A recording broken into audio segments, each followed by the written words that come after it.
For part 7 of our Dii Consentes series, we'll be looking at the Roman god Apollo.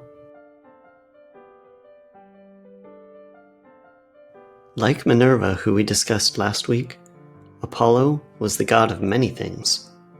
Most importantly among them, he was the god of archery, music, and medicine.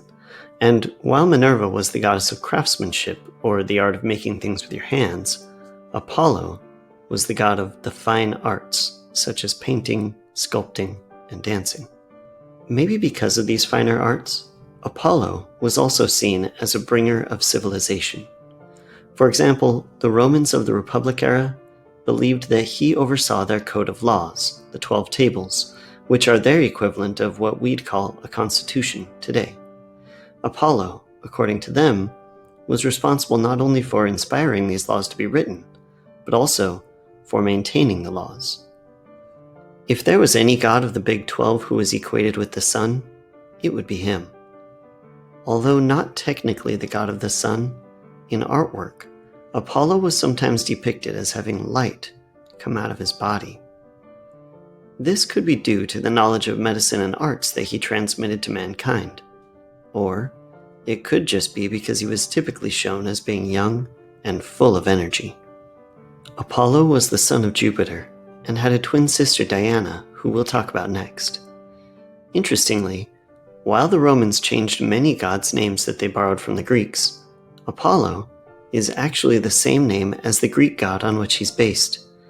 Some historians theorize that this is because the Romans actually saw their culture as the natural growth of Greek culture, something bigger and better than the original, rather than something they just stole from another source. One of the things Apollo is best known for is the theory and application of medical ideas. One of the brightest minds of the ancient world, a doctor named Hippocrates, is said to have been inspired by Apollo. Hippocrates was a Greek who's known today for what's called the Hippocratic Oath. Doctors take this oath very seriously. It implies that it is their responsibility to help, or at least, as Hippocrates put it, to do no harm.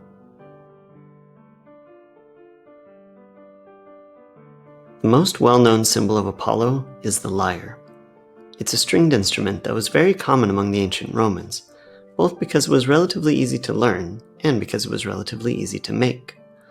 The lyre represents Apollo's mastery over the fine arts. According to the myth, he got his first lyre from his fellow god Mercury, and it consisted of strings pulled across the inside of a hollowed-out tortoise shell. The word lyre in Latin is lyra.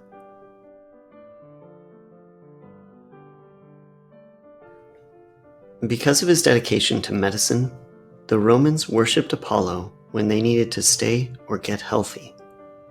Not surprisingly, the times in Rome when Apollo saw the most temples constructed to him were during plagues or other times of disease. During the reign of Emperor Augustus, however, he built many temples to Apollo as a sign of thanks for Apollo helping him gain victory over his enemy in the Civil War, Marcus Antonius. Although Apollo didn't have his own festival per se, there was a series of games played in his honor at the Circus Maximus in Rome. These games were called Ludi Apollinares, or Apollo's Games. The Ludi Apollinares lasted a few days and featured horse races, stage performances, and other artistic and physical feats.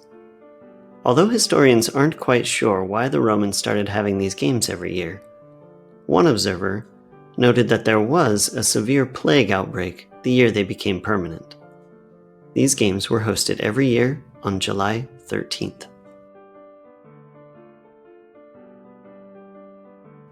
Although he was borrowed from the Greeks, Apollo became extremely important in daily life for the Romans, as he represented basically everything that signified exactly what advanced Roman culture was, all in one god: arts, health, and music. Because of his widespread appeal and importance, Apollo would go on to be worshipped for hundreds of years across dozens of countries around the world, both within the Roman Empire and outside of it.